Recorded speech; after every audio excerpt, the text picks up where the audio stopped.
Interesting choice of words. What is it? What is it? What is it? Oh, no, not the beast! Not the beast! Ah!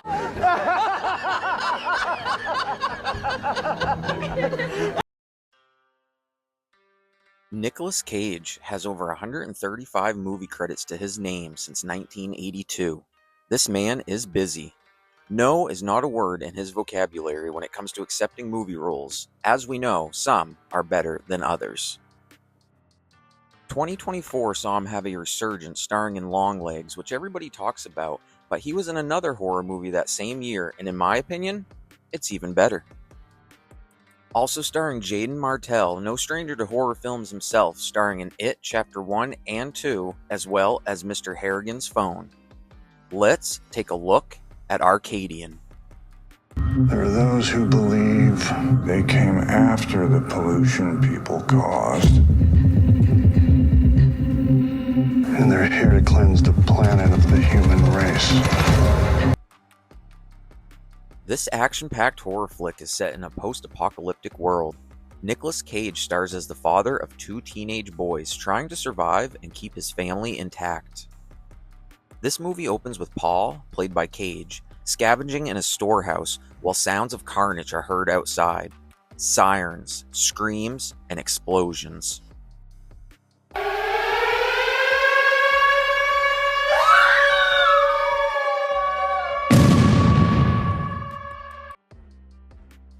Finding a secluded area, Paul cradles his two newborn sons while reassuring them everything will be fine. This opening scene sets up the premise for this action-packed horror film.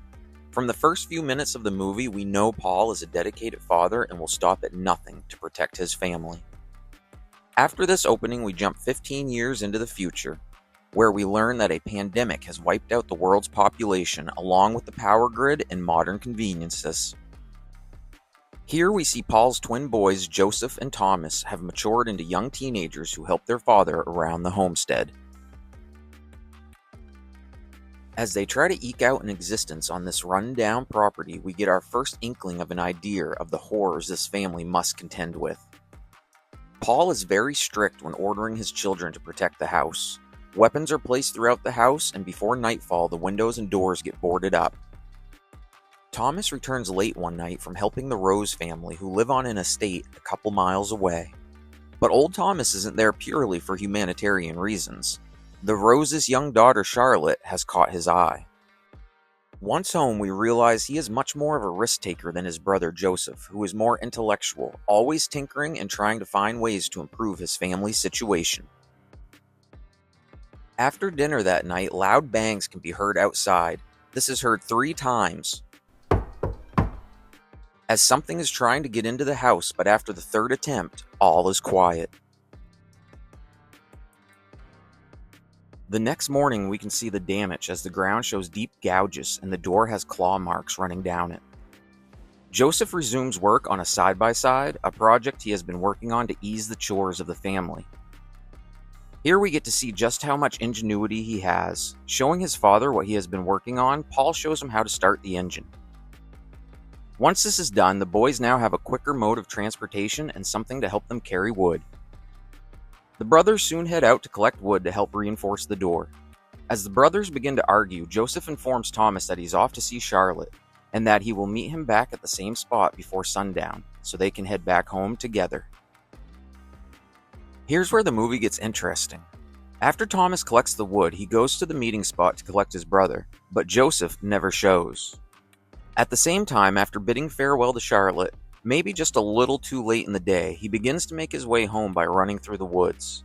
As the sun begins to set, Joseph doesn't see the large hole in the forest floor. He trips, and before he knows it, he has plunged himself into the bottom of a large crevice which opens up into a cave system.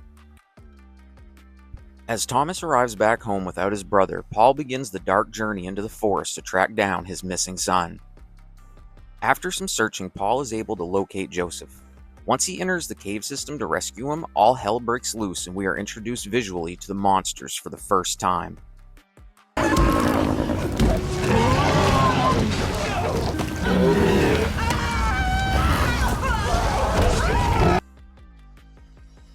Okay, these bastards are creepy.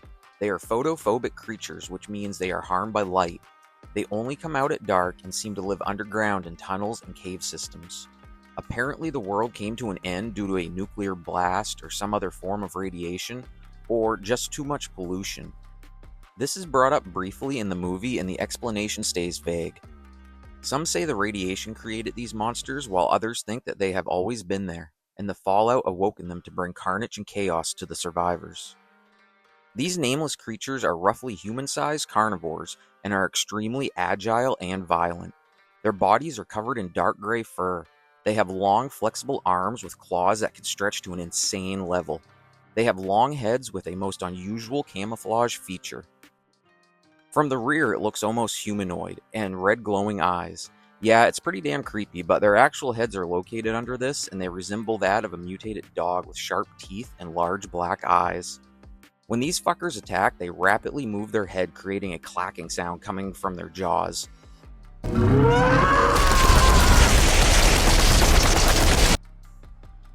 The first time you see this, it's pretty unique and unsettling. It's basically the horror version of a jackhammer full of sharp teeth coming to rip your body in two.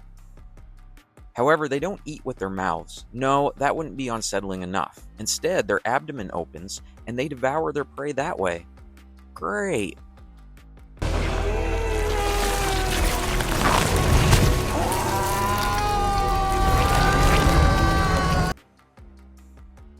I know I've spent a lot of time detailing these creatures, but damn, they are pretty badass. So now that we know what we're up against, these creatures begin to surround Joseph and Paul while they are trapped in the cave. Paul has an explosive and sets it off with a flare. At this moment, his hand becomes trapped as the explosives go off and creates a cave-in. While all this is going on back at the homestead, Thomas can be seen falling asleep in a rocking chair. While forgetting to lock the latch on the door window, what happens next is pure horror genius, and in my opinion, the best scene in Arcadian.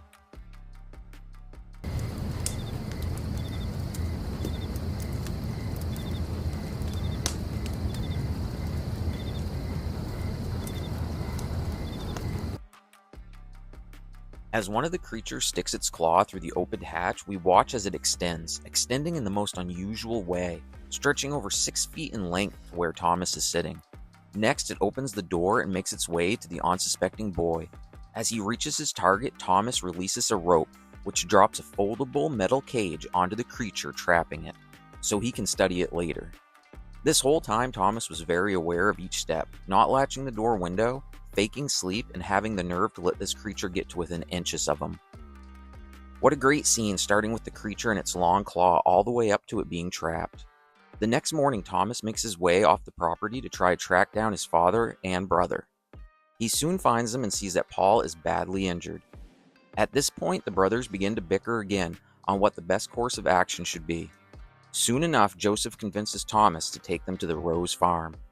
He tells Thomas that they are better stocked and prepared to help their father than they are, and they have medicine which Paul will need to survive.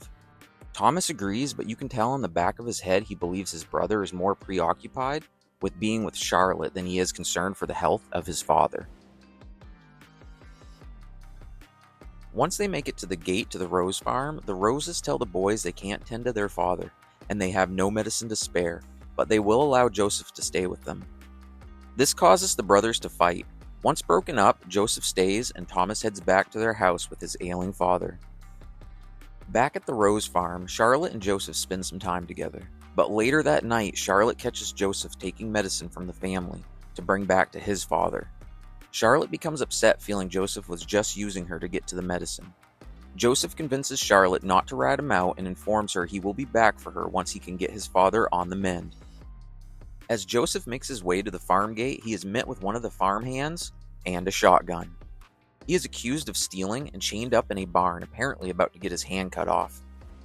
Before this can happen, the creatures pop out of the ground and an intense battle begins as Joseph escapes and heads back to his home to give his father the medicine. I'm going to leave the review here as to not spoil the movie for those of you who haven't seen it yet. The ending is very good, action-packed, and a must-watch. So that's Arcadian in a nutshell. I didn't hear a lot of noise around this movie, and it's a shame. Here's my hot take. I actually rank this one higher than Longlegs. Don't get me wrong, I really enjoyed Longlegs and its crime thriller psychological approach. Arcadian, on the other hand, is much more of a monster flick. And when I say monster flick, I mean it. That is what the plot focuses on, and when a movie does that, the monsters better be on point, and these ones are. On top of that, the plot is very easy to follow, and we automatically understand the intentions of each character. Basically, survive and don't get jackhammered to death. The action is ramped up and the movie never really takes a minute to settle down. It's just go, go, go. The family dynamics is there and gives the characters something to fight for. Nicolas Cage has a superb role in this one, and we really don't see a lot of his manic mannerisms that we are used to. He shines in his role, but he doesn't overshadow the younger actors and the roles they play in bringing this movie together. Alright horror fans, as this video draws to its conclusion, go ahead and check out some of my other content. Drop a comment and let me know what you think. Until next time, this is Planet Phobia signing off, and as always, wishing you good luck on your horror journey.